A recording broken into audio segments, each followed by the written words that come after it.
Hello friends, আমরা এই ভিডিওতে রিভিউ করতে যাচ্ছি গেমএক্স ব্র্যান্ডের একটি মাইক্রো গেমিং কেসের। এই চেসিসটি যদিও গেমিং, কিন্তু আপনারা ব্যবহার করতে পারবেন ওয়ার্ক স্টেশন বা ভিডিও এডিটিং পিসি বিল্ডে। এই গেমিং কেসটি আপনার নেওয়া উচিত হবে কি উচিত হবে না সেই বিষয়গুলো আমরা জানবো এই ভিডিওটির মাধ্যমে। ভিডিওর মূল অংশে যাওয়ার পূর্বে বলে নিতে চাচ্ছি, আপনি যদি আমার চ্যানেলে নতুন হয়ে থাকেন তাহলে অবশ্যই চ্যানেলটিকে সাবস্ক্রাইব করে পাশে বেল আইকনটি অ্যাক্টিভ করে দেবেন পরবর্তী ভিডিওর নোটিফিকেশন পাওয়ার জন্য।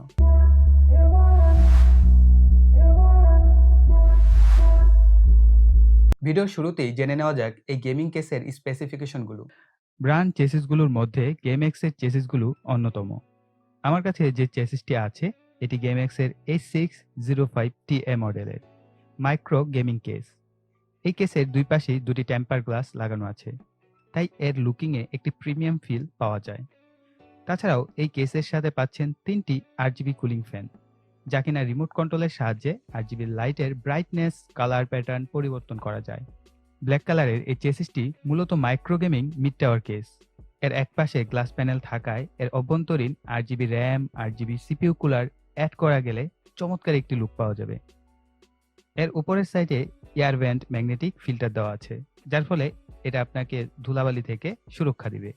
এই চেসিসটিতে আপনারা পাচ্ছেন USB 2.0 এর দুটি USB পোর্ট এবং USB 3.0 এর একটি USB পোর্ট। তাছাড়াও একটি SD অডিও সকেট রয়েছে। ATX এর যে কোনো পাওয়ার সাপ্লাই এর সাথে সুইটেবল। তাছাড়াও এতে 2.5 ইঞ্চি সাইজের SSD দুটি লাগাতে পারবেন এবং 4টি PCI স্লট রয়েছে।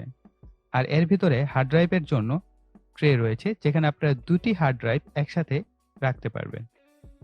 এই গেমিং কেসটি মূলত 350x188x380 সাইজের এবং এটি মাইক্রো ATX ফর্ম ফ্যাক্টরের চেসিস, যার ফলে এর সাথে আপনারা 340 এর সাইজের VGA কার্ড লাগাতে পারবেন। আর CPU কুলার 155 সাইজের লাগানো যাবে। আমি এই চেসিসটি কিনেছিলাম রায়হানস কম্পিউটার থেকে। আমি যখন কিনেছিলাম তখন এটার দাম ছিল 4100 টাকা।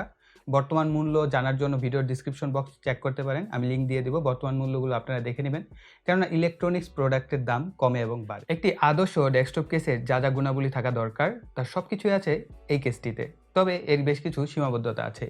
এর ভিতরে এক নাম্বার যেটা আমার মনে হয়েছে, এটার যে RGB কুলিং সিস্টেমটা আছে, অর্থাৎ 3টা কুলার ফ্যান আছে এবং এর যে কোয়ালিটি অন অ্যাভারেজ আমার কাছে মনে হয়েছে। এবং এর সাথে লাগানো যে RGB লাইটগুলো, সেগুলো যদি আপনি জ্বালিয়ে রাখেন লং টাইম, তাহলে একটা প্রবলেম যেটা হয় যে আমাদের প্রসেসরের সাথে যে কুলার সিস্টেমটা আছে, যে কুলিং ফ্যানটা আছে, এটার স্পিডকে আমি বেশ কয়েকবার কমে যেতে দেখেছি, বা এর স্পিডের যে মাত্রাটা ছিল সেটা অনেকটা কমে আসে। এর মেন কারণ হচ্ছে এই কুলিং ফ্যানগুলো বা এর RGB লাইটগুলো অতিরিক্ত পাওয়ার অপচয় করছে। সো এই জন্য আমার হাইলি রিকমেন্ড থাকবে আপনারা এক্সট্রা কোনো কুলিং ফ্যান এখানে অ্যাড করে নেবেন। ভালো কোয়ালিটির 3টা কুলিং ফ্যান আপনারা কিনে এক্সটার্নালি এটার সাথে অ্যাড করে নেবেন। আর যারা আমার মতো AMD ইউজার আছেন তারা জানেন যে AMD প্রসেসর যদি লং টাইম কোনো প্রেসারে ব্যবহার করা হয় প্রচুর পরিমাণে হিট হয়। আর যদি হিট হয় আর আপনার কাছে যদি এক্সটার্নাল কোনো কুলার না থাকে, প্রসেসর কুলার অর্থাৎ যেটাকে আমরা বলে থাকি স্টক কুলার যদি না থাকে, তাহলে আপনার কিন্তু এই যে সামনের যে ফ্রন্ট প্যানেলের যে গ্লাস প্যানেলটা আছে ফ্রন্ট সাইডের, এই গ্লাস প্যানেলটাকে আপনার খুলে রাখতে হবে। অর্থাৎ সামনের যে গ্লাস প্যানেলটা আছে এটাকে যদি আমি খুলে রাখি, তাহলে আমার রুমের যে ফ্যান আছে সেটার বাতাসটা কিন্তু এয়ার ফ্লো করতে পারে আমার কম্পিউটারের কেসের ভিতরে। সো এর জন্য আমি সবসময় ফ্রন্ট প্যানেলের যে গ্লাস প্যানেলটা সেটা আমি খুলে রাখি। সো এখন একটা ব্যাপার হচ্ছে যে এই সামনের গ্লাস প্যানেলটার জন্যই কিন্তু এই কেসটা আমি কিনেছিলাম এবং এটার লুকটা আমার কাছে কম্প্যাক্ট মনে হয়েছে এই দুইটা গ্লাসের জন্য। এখন যদি আমি গ্লাসটা খুলে রাখি, তাহলে এটার যে মেইন সৌন্দর্য সেটা কিন্তু হারাচ্ছে। সো এই ক্ষেত্রে আপনারা মাথায় রাখবেন, আপনার যদি AMD ইউজার হন তাহলে অবশ্যই একটি স্টক কুলার বা প্রসেসরের জন্য যে কুলিং ফ্যানের দরকার হয় এক্সটার্নাল, একটা ভালো মানের একটি কুলিং ফ্যান মাথায় রাখতে হবে যে এটার জন্য এক্সট্রা একটা বাজেট, যে আপনার অবশ্যই প্রসেসরের জন্য এক্সটার্নাল একটা কুলারের বাজেট রেখে দেন আপনার এই কেসটা চয়েস করতে হবে।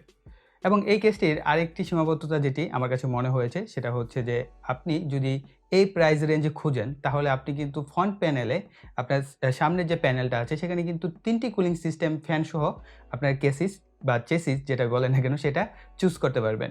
সো আমার কাছে এদিক দিয়ে মনে হয়েছে যে প্রাইস কিছুটা বেশি এবং ওভারঅল ডিজাইন অনুযায়ী আমার কাছে, যেহেতু আমি ডিজাইনটাকে ফার্স্ট প্রায়োরিটি দিয়েছি, এই কারণে হয়তো বা আমি এটা কিছুটা প্রাইস বেশি দিয়ে হলেও আমার এই প্রোডাক্টটি পছন্দ হয়েছে তাই আমি নিয়ে নিয়েছি।